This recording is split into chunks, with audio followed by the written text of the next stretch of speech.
Welcome back to the John Frederick Show, Common Sense for the Commonwealth. We're broadcasting from the nation's capital and blasting our way through Virginia. Great to have you with us today, Friday, February 8th, Common Sense News Time, 7:40.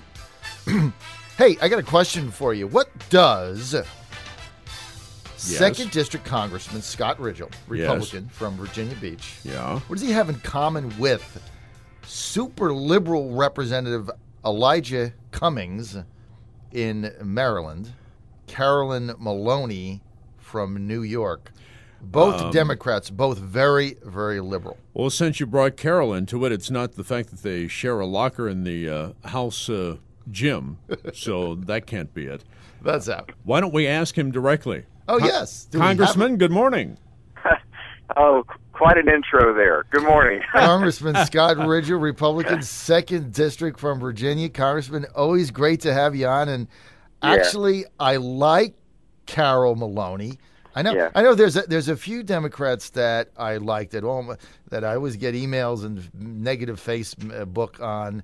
Di-Fi being one of them, but Carol Maloney says a lot of stuff that at least it's thought-provoking.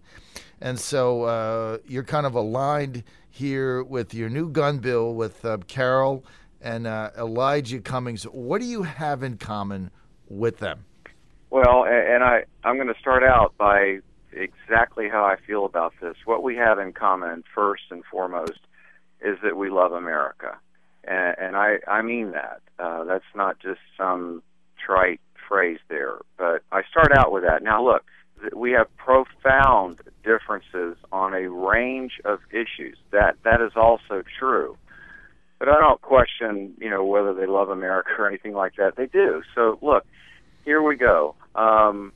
What we have in common specifically, and I think to your point is this, is that we both believe that it's wrong for a person to buy a gun for someone else. That's a straw purchase.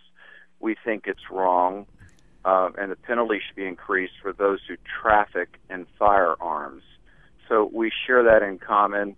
And not only those two representatives that you just met, who happen to be Democrats, but also Pat Meehan, a former federal prosecutor. He's a Republican colleague of mine. In fact, came in the same class that I came in just last Congress, and so he's a federal prosecutor. The four of us are the ones who are kind of spearheading this effort to advance the Reducing Gun Violence Act of 2013. So it's a narrow bill, John, but it's a good bill, and I'm proud to stand with my colleagues here on it. Congressman, let me ask you a question. What is, by the way, I like the bill, okay? Well, good. I'm glad to hear that. And simply logically, if you're buying something for someone else, that's just an indefensible proposition if it's not legal. But my question is, explain the difference between buying a gun and then giving it to someone else who can't buy it themselves. Right. What is the difference between that and somebody 21 going to the liquor store, buying a case of beer, and giving it to somebody 19? That's illegal. What is the difference between the two? No, I think to your point, it's irresponsible. Well, one, of course, it's the involvement of a minor, and we just have this visceral reaction, we should, to an adult who buys a minor alcohol. And one way that I've explained this bill, what we're trying to accomplish with this bill, is to change culture. And I know as conservatives, when we hear that, we always think, our radar goes up immediately, like changing culture. It's already changing enough in an adverse way. But, we've changed in some ways our culture in a good way. For example, look at the drunk driving aspect. 30 years ago, I think this nation really started on a journey of saying, look, it's not okay to drive drunk. It really isn't. And part of it is that what you just said there about how it's not okay to buy somebody alcohol who's a minor. We need to have that same kind of discussion here about it's not okay to buy a gun for someone else, especially and particularly someone who doesn't otherwise qualify to buy one. And at present, John, the penalties are too low, far too low, for buying a gun for someone else. And that horrible tragedy that happened in New York on Christmas Eve, where that horrible gentleman, not a gentleman, but that man called the first responders to his home, and when they showed up, he shot him. Now, he was a convicted felon, so where did he get the gun? He couldn't buy it legally. He got somebody else to buy it for him. There are examples of just horrible things happening when with straw purchases. So this bill ratchets up pressure on that. I think the bottom line is this: if I'm a complete Second Amendment advocate, so I think that you ought to be able to buy whatever you are. You ought to be able to buy whatever firearms you want. It's protected in the Constitution of the United States. So I'm not for Dianne Feinstein's bill or anything else. However, you got to ask yourself a very simple question: if somebody can't buy a gun themselves and they have to get somebody else to buy it on their behalf and then pay them for that, or get it under means that they can't do it themselves, you got to ask yourself why. There's got to be a reason they can't have it themselves. And so, to me, it's no different than the law for harboring a criminal. I mean, if I know somebody is wanted and I harbor them in my home and I don't give them up, well, I'm going to prison. I didn't do anything. I didn't do that crime, but I'm going to jail. And so I think that's very consistent with that. Yeah, and listen, John, as a law-abiding citizen, as a firearm owner, as I am, and I don't know if you are or not, but anyway, the idea is this: I have a problem with people who break the law, use firearms in the commission of felonies, to do bad things with guns, because it puts pressure inevitably on the good guys, the guys who are not breaking the law. And so my point is that by punishing the bad guys, the ones who are circumventing the law, we actually are protecting the law-abiding folks. I really believe that. So this bill, it does nothing to infringe on our Second Amendment. In fact, I think it helps preserve it, because it goes right after those who are really the bad guys, to put it in just simple terms. Makes total sense to me. Common Sense News Time, 7:47. This is the John Frederick Show. We're with 2nd District Republican Congressman from Virginia Beach, Scott Rigell. Congressman, let's go right to the Plan Act in the House. This act presented by Georgia Congressman Tom Price. By the way, he's going to be running for the United States Senate there.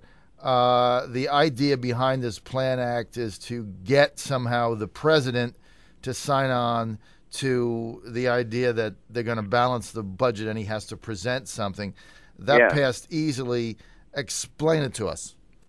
Well, it's a. In fact, I was with Tom yesterday. He's here in Baltimore. We're at the Heritage Retreat for a couple of days. Basically, what the bill does is it requires the president to put forth a bill, or actually a budget that actually reconciles at some point.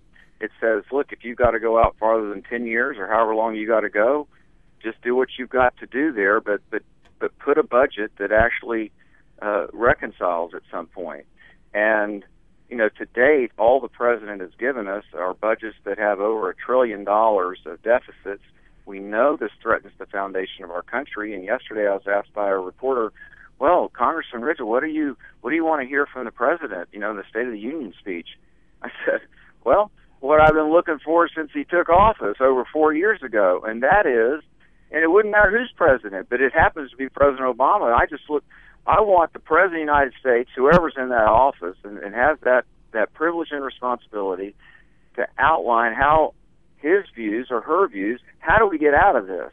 Because we've been doing that in the House of Representatives. We've been bold on this issue, and we haven't seen anything definitive from the president. And that's really what we're trying to do is to it shouldn't be necessary, John, but we're trying to really influence him and force him, if you will, to do what he should be doing already. Well, it'll be interesting to see how that plays out. Speaking of playing out sequestration, Congressman, now playing out. I mean, we see the results of it now with the delaying of the deployment to Norfolk of Harry S. Truman. I mean, so it's become, we've talked about it. Now it's becoming a reality that's going to start to cost jobs and hurt the economy of this area. Yeah. But as much as we all are wringing our hands over that, here's my question, and I asked Senator Kaine the same one.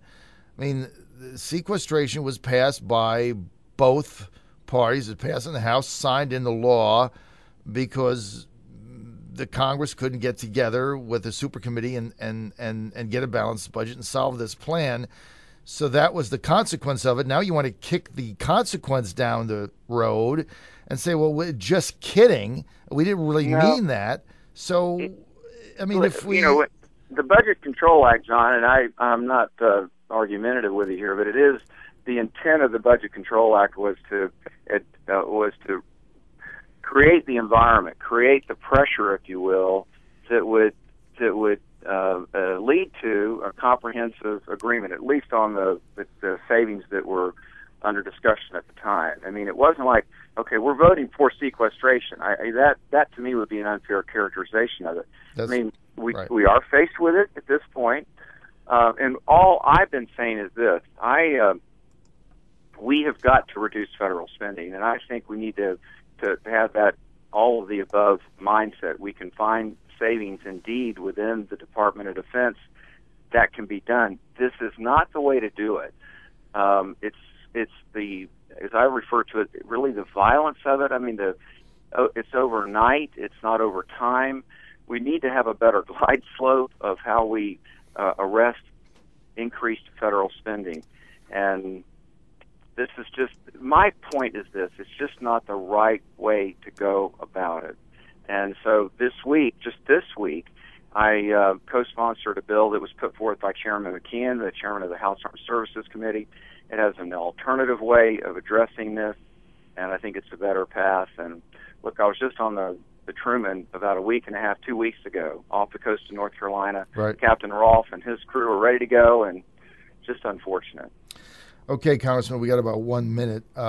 Immigration. I know there's been certain members of the House meeting trying to get kind of a House of Representatives alternative immigration reform package at the same time that the group in the Senate led by John McCain and Marco Rubio is attempting to do that.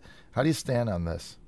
Well, I've been really focused on, job creation, reducing federal spending, trying to get the, a strong defense here. But as I look at this issue, I have great empathy, John, for the children, those who through no fault of their own are here. I think there's some common ground there. The other proposals, there's just not enough specificity right there, I don't think, for me to comment this morning on any particular plan. Right. And folks have got to come out with details, and I'll be happy to work through that. I'm listening right now to our Hispanic community, principally within Virginia too, because principally that's the group that's most affected, to go direct to the point. And we listen to our district, and we'll just navigate through it over the next several months here. Okay, Congressman Scott Rigell with us here on the John Frederick Show. Congressman, as always, we want to thank you for your time, and we applaud. Thank you, John. We want to applaud your courage for signing on to the legislation that is going to make it a little bit tougher for people that are in the gun running business. I think that took a lot of moxie, and we applaud your efforts for that. Have a great day. Thank you so much. Bye-bye.